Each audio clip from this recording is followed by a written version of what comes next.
This is the triumphant return of the Temple Daily Telegram Sports Podcast. You last heard from us late December 2016, right before Temple took on Dallas Highland Park in the Class 5A Division I State Championship game. And we are back now, actually heading into Week 2 of the 2017 football season. I'm Josh, and I'm here with Greg, Marcus, and the new guy, Daniel. He's ready to go, I can tell. Look at him over there, hanging out. We're going to recap last week's big rivalry game between Temple and Belton, which was won by the Wildcats 38-31. Look ahead to Friday night's games. Temple's going to be at Round Rock. Belton is hosting Hendrickson, Marcus is going to be at Gatesville and Cameron Yo, and Daniel's going to be heading over to Holland and Granger, another rivalry game there.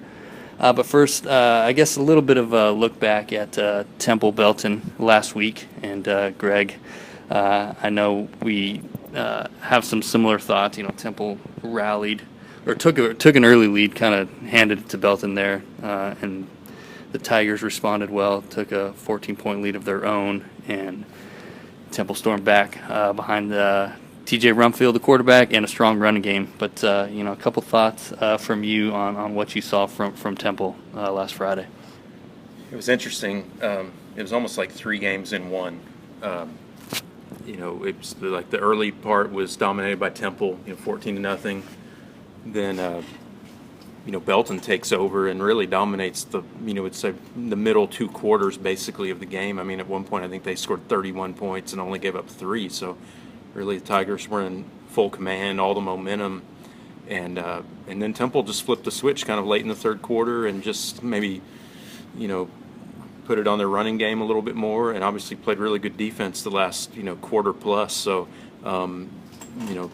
Temple had a stable of running backs, 4 guys that all contributed. I think they added up to about 200 yards, and DeJohn Overton had the game-winning touchdown run with about 6 minutes left. So, I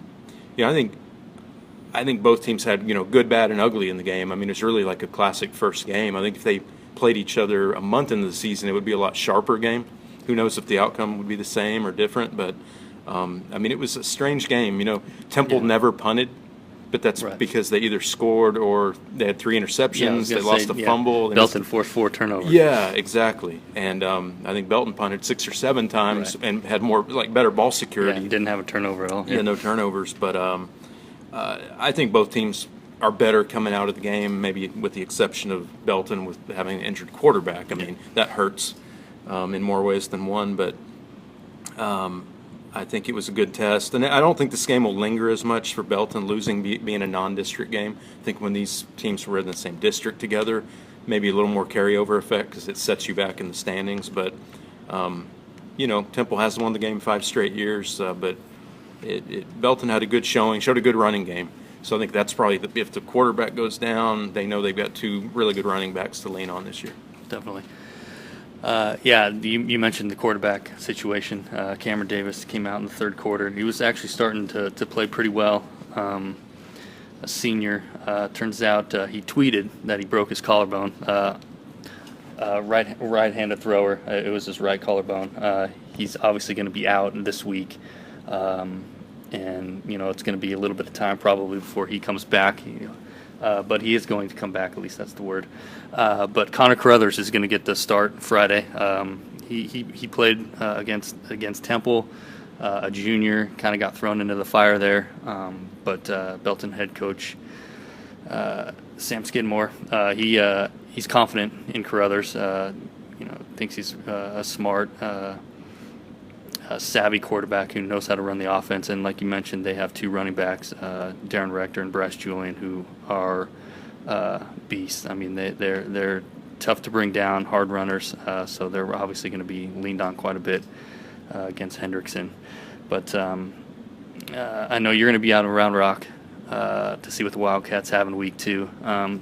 Coach Stewart, I read in your notebook, he liked the way the guys showed some resiliency, but missed tackles and some of the mistakes. I'm sure they're wanting to clean that stuff up. Yeah, for sure. I mean, he was very critical of their tackling effort, and like you mentioned, I mean, the Belton running backs had something to do with that. I mean, they're it's not like Temple was just coming up with air. I mean, they're trying to tackle these guys, and they're just tough runners, and they're slippery, and they're pretty fast. So, I mean, part of it you have to give credit to the quality of the Belton players, but you don't see Temple miss a whole lot of tackles. Really, once the season gets going, I mean, first game, I mean, that's probably, you can attribute a lot of that to just first game, whether it's jitters or just getting too emotional in the game. I think that was another concern of Stewart's. It's just they were a little too jacked up early in the game, and then after leading 14-0, then they maybe relaxed too much. Like, hey, man, this might be easy. Well, it wasn't at all.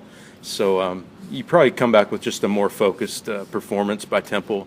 And I think the key is just avoiding turnovers, because you see with the running backs, if they put it in those guys' hands 30, 35, 40 times total, Temple has two really dangerous receivers on the outside, but T.J. Rumfield, the 4 touchdowns, the 301 passing yards are good, but those 3 interceptions were pretty bad. I mean, they weren't like great plays by Belton. One of them was a good play downfield, but even that was a ball thrown into, I think, double or triple coverage. And the one that Garrison Vaughn intercepted was just a very, bad decision in the red zone. Mm-hmm. So if TJ, that was his first start at quarterback, even though he's a senior, he's not seasoned yet. So, maybe he'll be a lot better with a second start. Round Rock's is a very solid 6A team, though. They're a little shaky last week on defense. They gave up about 250 yards to a Schertz Clemens running back in a home loss, but Round Rock's always solid. Jeff Cheatham, the former Salado coach, I think he's had them in the playoffs either 5 or 6 straight years. So they're a team, usually they have to find themselves early. They end up being really good. Like, they won 10 games last year. Right. But Temple's beaten them 5 straight years, so I'm sure Round Rock's very determined to at least get Temple one of these years. Yeah, as far as Belton goes, this week against Hendrickson, it's the Tigers' home opener. They beat up on the Hawks pretty good last year, but talking with Coach Skidmore, he mentioned that the Hawks had a pretty young team last year, played a lot of sophomores who are obviously a year older now and playing a lot better. They had a lead against Smithson Valley late last Friday and ended up losing by 4, but Coach Skidmore is expecting another tough battle. The other thing he mentioned to me was the way his defensive line played, and that stood out to me as well against Temple. Even though they gave up a bunch of yards, especially late, I mean, Temple's defense is a lot more physical than it's been, and Coach Stewart actually commended them on that. But look for that unit to have another big game. And obviously Garrison Vaughn, safety / receiver. Folks got to look at him on the offense last week, which might have been a surprise to some. But Belton, like you mentioned, they're over the Temple loss. I think they felt pretty decent about the way they played. They just kind of ran out of gas. So I don't expect them to lose much momentum going into Friday night's game. Yeah, I wanted to, kind of commend Coach Skidmore on just the willingness to play his best player on really all 3 sides of the ball when you count special teams. Yeah. I'd like to see more coaches do that. I mean, at the smaller levels, it's pretty much a necessity, but it's a lot of 5A, 6A coaches just won't do it. And I say, I mean, if he's your best guy, give him a chance. Yeah. And I mean, Vaughn was out there like all the time on defense and a lot on offense and on a lot of special teams. Temple did a good job against him in the passing game with B.J. Schoolart guarding Vaughn most of the night. But he's dangerous, and I would use him while you got him, basically. You saw some of the effects of how much he played there late in the game. He cramped up a couple times, and a few of the players did on both sides. But as the season goes on, condition, you just kind of get used to being worked like that, and it's definitely a good weapon for Belton to have this year, especially now with the starting quarterback who's kind of green. He's a rookie for sure, but. I guess moving forward now, we got some area games to look at here. I was at Cameron for their opener Saturday against Belleville, and they look good. Did you get any sleep Friday night, or did you just have to go directly from the Temple game I was up to till Cameron? I was up till about 3 a.m. Just hyped up. We get fired up for Friday night games too. It's hard for us to fall asleep afterwards. So yeah, I was got to sleep about 3. Woke up at 8:30. So But hey, I was at a football field, so it was okay. Adrenaline starts running. But the Yeomen, they look good. They look really good. The defense active and fast. You can say the same thing about the offense. Marcus gets the treat of being out there for what figures to be another good game. Gatesville looked great last week as well. Jet Trust, their quarterback, had a monster game, and they beat Waco Connolly. But Marcus, what are you looking forward to in that one? Well, yeah, you kind of touched on it. I mean, we all know what Yo can do offensively, and over the years they've put up big numbers. And last year they handled Gatesville pretty handily. I think it was like 69-31. I don't think it's going to be that type of a matchup this year. Last week, of course, Belleville is more of a running type team, so this will be a good chance for Yo to see what kind of secondary they have, because Jet Trust is going to give them some problems. And he was, when I talked to him preseason, he was excited to get his receiver Derek Bear, who missed all of last season, back, and Bear kind of proved it last week. He had, what did he have here? 6 receptions, 120 yards. And when those two are hooking up, they're going to be tough to stop. They'll put up some points, but like you said, Yo's pretty good. They've got Iverson Westbrook, Zach Andrus, and Westbrook, 3 touchdowns last week, 2 rushing, 1 receiving. So, yeah, they're going to put up some points, and it's going to be kind of a battle of attrition, really, for that one, I think. I don't think one team's going to blow them out, each other, but I think we all kind of feel Yo's probably the better team at this point. I don't know if any of you guys have any thoughts on it, Greg? Or? I was going to say, talking to Coach Brashear from Yo before the season, he was real adamant that he wanted to find 22 unique starters. He really didn't want to have any two-way starters. I mean, that's at a smaller school. I mean, Cameron's got, 450 students. Maybe it's not a big school. And Gatesville's about twice as big, I believe, right around 900 or so. And even a kid as talented as Iverson Westbrook, who's a great receiver, defensive back, kick returner, all that stuff, he would not commit to saying he would even be a two-way starter. So I think if Cameron is able to maintain that, they could be fresh enough to hang with Gatesville for 4. Not just hang. I mean, we know Cameron's going to hang, but not get worn down, because I mean, Cameron Yo plays, I believe, their whole non-district schedule is against 4A, right, and good 4As. I mean, China Spring and Belleville, Bay City. It's a murderer's row, just like Temple plays all 6A, so they play up. But I think it's a good battle for Cameron. I think Gatesville has a real chance to win the game, but I've learned my lesson not to pick against Cameron really anywhere, but especially at home. Right, and Kyle Cooper's the same way. I mean, they're obviously a classification higher, but he's the same type of coach. He wants 22 different starters. He will play guys on both offense and defense, but he doesn't like to start them there. And I think that's why the years they're successful, they have deep benches. And I think, Gatesville's got some talent. They've got some depth this year. And they'll put up a good fight against Yo. I mean, it is kind of going to be, if both teams are playing 22 different guys, and even though it's still kind of early in the season, so attrition will probably still get to them a little bit, but I mean, we'll just kind of see what happens. Yeah, the challenge for Gatesville is who are you going to stop as far as Yo's offense goes. I mean, we've mentioned Westbrook, but the next running back up this year, DJ Fripp, he had over 100 yards. They got DJ Daniels. They got a couple other guys. Receivers, they're pretty deep this year as well. They're young guys who didn't get a lot of playing time last year, but they're quick as usual. So for Gatesville, it's going to be which one of those guys are you going to try to eliminate, and oftentimes that's hard for Yo opponents to do, is to stop more than one guy, and they just rotate guys in and out, playmakers constantly. And speaking of playmakers and big plays, Holland had a few last week,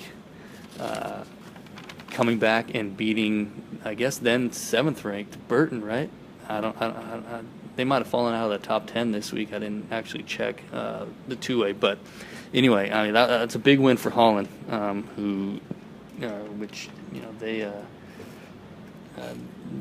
they were probably the only ones who expected themselves to win that one. But Daniel was at that game, and he gets to see Holland again as they take on Granger. who lost last week by a touchdown. I do. Last week, my first week covering high school football here in Central Texas, coming from the Kerrville area, so really excited to get things started here. But I was treated to a really good show last week. Burton, anyone who knows football around here knows they're constantly in the playoffs every year. They're a tough team. And Holland didn't back down. They fell behind early on. Holland's got a terrific dual threat quarterback. He finished with, I think, 100 yards through the air and on the ground. So he was really a one-man wrecking crew for Burton. But Holland fell behind. They were trailing by double digits there at halftime. But they came out and they really came out swinging. Burton came out a little bit sloppy, a little groggy. They weren't as sharp as they were in that first half. But, Holland, don't take anything away from Holland in that second half. They really battled hard. At the beginning of the season, their head coach preached that, we're going to change our style. We're going to be more of a running team. We're going to just be a smash mouth ball club. And ironically, it was actually through the air that they were able to make their big plays. Their quarterback, Max Stroud, I believe, Max Stroud, he found Adrian Montalengo a couple of times, who actually finished with over 100 yards receiving for some really big plays. A couple of third and longs. I think one was like a 3rd and 20 that they were able to convert for a first down that ended up being a touchdown by running back Weston Hugo. He finished with 2 touchdowns, almost 50 yards rushing. So it was really interesting about Holland. Really good team to watch, and I get to watch them again this week. So they'll take on Granger. I've been told it's one of the better rivalries around here. Last year, it was a pretty close battle. Granger got the best of Holland, 30-24. So probably expect a similar matchup this season. Both teams are pretty well balanced. For Holland, some of the players to look out for, again, it's going to be Montalengo receiving, Weston Hugo again on the ground. Max Stroud will probably get a little more freedom to throw the ball since he proved himself a couple of times. He didn't have great stats. He didn't make a ton of completions, but he made them when they counted. So there in the end of that third quarter, and then especially in the fourth quarter, he really played up, really played well. Granger's coming off a loss in their first week. They kind of a little disappointing loss for them. They lost to Chilton, but they're playing at home this week. They're going to be looking to give that home crowd a season number 1 win. Holland's going to be looking to go 2-0 to get off to a good start, and I'm in for another treat, hopefully. So hopefully it'll be a good game, and I'm just excited. Yeah, I kind of agree with you. It'll probably be a pretty decent matchup. We don't know too much about this Granger team this year because it's a new coach. Walt Brock's taken over, and they lost some of their key players. 4-year starting quarterback was among them. And Brock has changed their game style. He's wants a more up-tempo, kind of a spread type offense. So it's kind of the loss last week. I just kind of want to throw that one out the window and say, first game under a new coach type of deal. Can't really put too much weight into it. But that being said, against Holland, it's going to be I don't know that Granger will win this year, and I don't know that they'll put up as many points as they did last year for sure, but it'll be interesting. I think you'll get to see kind of a whole different type of offense this week, and I think it'll be an interesting matchup for you. Granger, when I was out there, Brock was preaching to his kids, we want to play to the fourth quarter and be the team that doesn't get tired. And, he was drilling them, making them work hard, nonstop, just take short little breaks, trying to get that, that body strength up and that kind of so they don't get fatigued in the fourth quarter.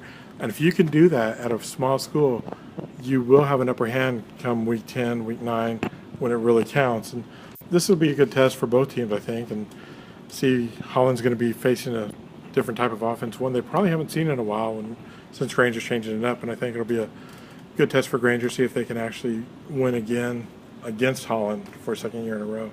And I'm really interested to see how that Holland defense responds. Last week, for the most part, they played really well actually against a Burton team that has a great quarterback, has several dangerous weapons at their disposal.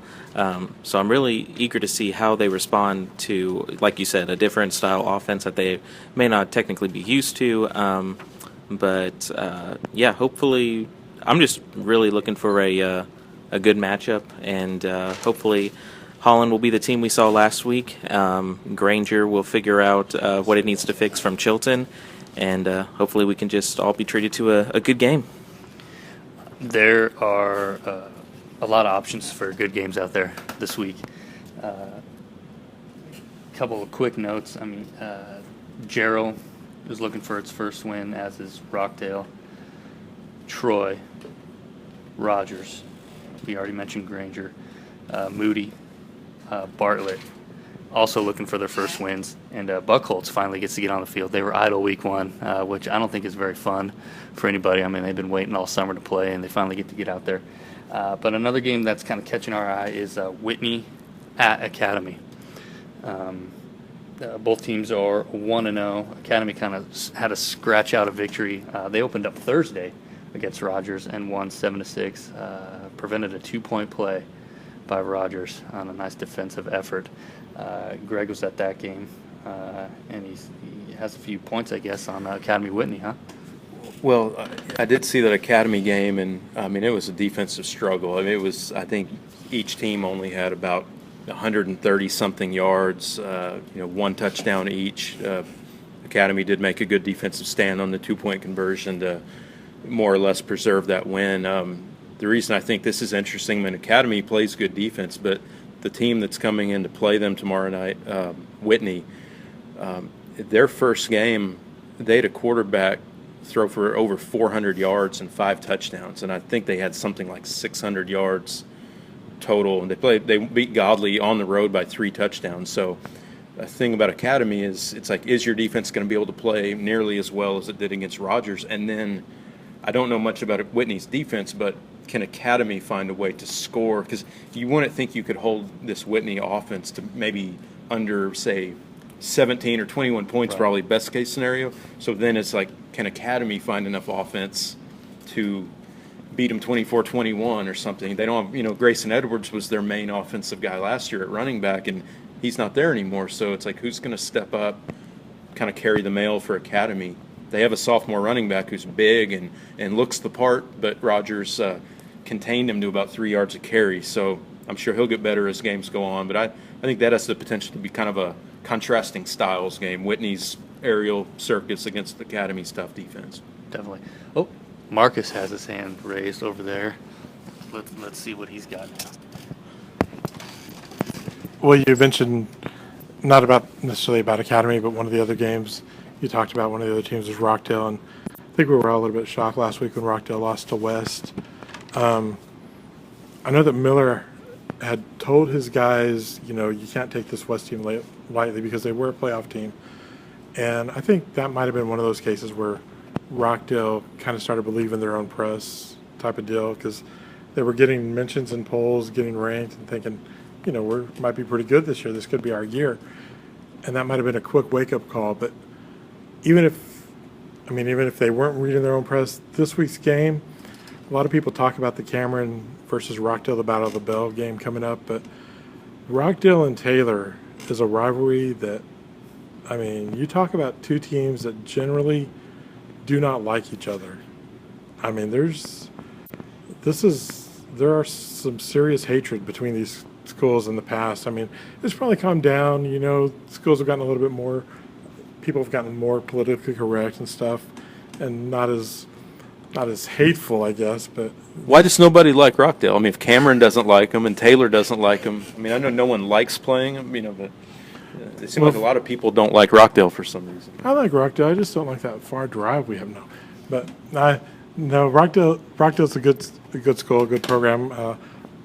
Coach Miller, I like him to death, man. He's a stand-up guy, and he's going to have his team ready to play Taylor despite that loss. He's told me in years past, the only games we care about are really the Battle of the Bell, if it's not a district game, and those games once we get to district. So he's basically using these games to get his team ready for district. But if you just are looking for another good game to catch, you can't underestimate the Rockdale-Taylor game just because, hey, two teams that are going to go after each other. Rockdale should be pretty hungry, too, after not a great Week 1 performance. I was wondering if maybe they stopped and ate too many kolaches, before the game in West. Kind of got, it doesn't affect you that much as a sports writer, but trying to play football on the field. Oh, sure it does. You do not want an overfilled stomach in a press box. That is not a great feeling. Although, if it's free, then, it's hard to beat. One more yes, area Greg note, has his one more hand tidbit up. for you. Yes. Troy, coming off a 33-0 loss to Salado over at improved- UMHB. Improved Salado. Much improved Salado. Whereas last year, I think Troy won that game pretty handily. Troy playing a Marlin team that shut out Blooming Grove 24-0. So you got a team that just won by shutout, and Troy coming off a shutout loss. Last year, Troy beat Marlin 34-7. So this is kind of an interesting matchup. Can Troy get back on the horse and in their home opener? I'm sure they've been smarting from losing 33-0 to a team they beat handily last year. So I'm just interested to see how Troy will bounce back. And is Marlin that good, or were they just playing a weak opponent? So I think kind of want to see what Troy has to offer this week. And that game is at Troy, and Taylor is at Rockdale. And you can get that info and a whole lot more in Friday's sports section of the Temple Daily Telegram, where you can read up on all these area games. You can see our picks for the week. You can read features on a Temple player, a Belton player, and a Rosebud Lot player, who we didn't even mention. We probably should. He had a monster game, and Daniel got to talk to him, but we can, what was it, 320-something yards Yeah. rushing from a quarterback? Yeah, quarterback. He does it all. 325 yards rushing, scored 5 times. Rosebud Lot had 5 touchdowns. He got every single one of them. Jacorian Johnson. If you want a name to remember, that's definitely one of them, because you're going to be saying it a lot this season. The offense for the Cougars really relies on him. As far as he's going to go is pretty much as far as the team's going to go. So the coaching staff has a lot of confidence in him. He's one of 4 seniors on the team, so he's looked at a lot for production, obviously, but senior leadership as well, which can never be underestimated. But yeah, he does it all. He was talking today just about how if he can just get one guy to miss, he's always just trying to do that, and then it's nothing but green grass in front of him into the end zone. So that's one of his favorite phrases. Going into that Florence game this past week, he told his guys that they're not leaving Florence without getting that win. Florence had handed Rosebud Lot a season-opening loss for the past 3 years, and Johnson said, we're not going to make it a 4th year, so we're definitely going to change things up. But yeah, great guy, and he really did have a heck of a week. If you don't get enough football on Friday night, reminder that Saturday, the defending NCAA Division III national champions, UMHB, the Crusaders, open the season at home against Sul Ross State, and I believe that's a 6 p.m. kickoff in Belton at Crusader Stadium. So that's one you want to check out as well. There's going to be a whole bunch going on there, a lot of festivities and T-shirts and banners and all this stuff. We appreciate you guys listening, and that's going to wrap it up for this week. We hope to make this a weekly thing. If not weekly, then maybe monthly or every 8 months like this last time. Anyway, appreciate it, and thanks again.